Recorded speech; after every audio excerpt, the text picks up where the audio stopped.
that heat, bitch. Okay, guess we doing just fine. Said I'm not yours, so I'll say you're not mine. Okay, just a waste of my time. Assalamualaikum warahmatullahi wabarakatuh. Karena ini video pertama saya, jadi saya akan memperkenalkan diri saya dulu. Nama saya Bima Erlangga dari angkatan 2020, kelas A, Prodi Pendidikan Bahasa Inggris. Jadi tujuan dibuatnya video ini adalah untuk menyelesaikan tugas matkul Bahasa Indonesia. Jadi langsung saja ke pembahasan.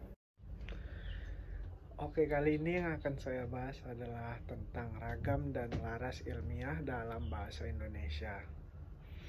Seperti yang kita ketahui, bahasa nasional di Indonesia adalah bahasa Indonesia. Nah, bahasa Indonesia merupakan bahasa asli bangsa kita yang sudah kita pakai sejak zaman nenek moyang kita. Namun, tidak semua orang menggunakan tata cara atau aturan-aturan yang benar. Contohnya, seperti penggunaan bahasa Indonesia itu tidak sesuai dengan ejaan dan kamus besar bahasa Indonesia.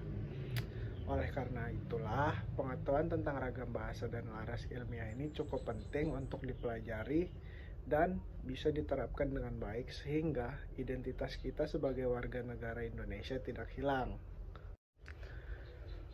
Yang kedua adalah laras bahasa. Pada saat digunakan sebagai alat komunikasi, bahasa masuk dalam berbagai laras sesuai dengan fungsi pemakaiannya. Jadi, laras bahasa adalah kesesuaian antara bahasa dan pemakaiannya. Dalam hal ini kita mengenal iklan, laras ilmiah populer, laras feature, laras komik, laras sastra yang masih dapat dibagi lagi atas laras cerpen, laras puisi, laras novel, dan sebagainya. Nah, setiap laras memiliki ciri-cirinya tersendiri dan memiliki gaya tersendiri. Setiap laras dapat disampaikan secara lisan atau tulis dan dalam bentuk standar, semi-standar, atau non-standar. Laras bahasa yang akan kita bahas dalam kesempatan ini adalah laras ilmiah. Seperti yang saya katakan tadi, bahwa setiap laras dapat disampaikan dalam ragam standar, semi-standar, atau non-standar. Akan tetapi tidak demikian dengan laras ilmiah ini. Laras ilmiah harus selalu menggunakan ragam standar. Sebuah karya tulis ilmiah merupakan rangkaian gagasan yang merupakan hasil pemikiran, fakta, peristiwa, gejala, dan pendapat. Jadi, seorang penulis karya ilmiah menyusun kembali sebagai bahan informasi menjadi sebuah karangan yang utuh. Oleh sebab itu, penyusun atau pembuat karya ilmiah tidak disebut pengarang melainkan penulis. Karya ilmiah memiliki tujuan dan halayak sasaran yang jelas. Meskipun demikian, dalam karya ilmiah, aspek komunikasi tetap memegang peranan utama. Oleh karenanya, berbagai kemungkinan untuk penyampaian yang komunikatif tetap harus dipikirkan. Selanjutnya yaitu laras ilmiah populer. Laras ilmiah populer merupakan sebuah tulisan yang bersifat ilmiah, tetapi diungkapkan dengan cara penuturan yang mudah dimengerti.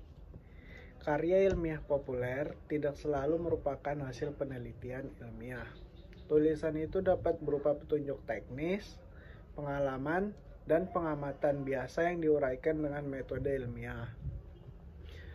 Jika karya ilmiah harus selalu disajikan dalam ragam bahasa yang standar, karya ilmiah populer dapat disajikan dalam ragam standar, semi-standar, dan non-standar. Penyusun karya ilmiah populer akan tetap disebut penulis dan bukan pengarang, karena proses penyusunan karya ilmiah populer sama dengan proses penyusunan karya ilmiah. Pembedaannya terjadi hanya dalam cara penyajiannya. Jika karya ilmiah memiliki struktur yang baku, tidak demikian dengan karya ilmiah populer. Oleh karena itu, karya ilmiah populer biasanya disajikan melalui media surat kabar dan majalah. Biasanya format penyajiannya mengikuti format yang berlaku dalam laras jurnalistik. Pemilihan topik dan perumusan tema harus dilakukan dengan cermat. Tema itu kemudian dikerjakan dengan jenis karangan tertentu, misalnya narasi, eksposisi, argumentasi, atau deskripsi. Secara lebih rinci lagi, penulis dapat mengembangkan gagasannya dalam berbagai bentuk pengembangan paragraf seperti pola pemecahan masalah, pola kronologis, pola perbandingan, atau pola sudut pandang. Mungkin itu saja yang dapat saya sampaikan pada video kali ini.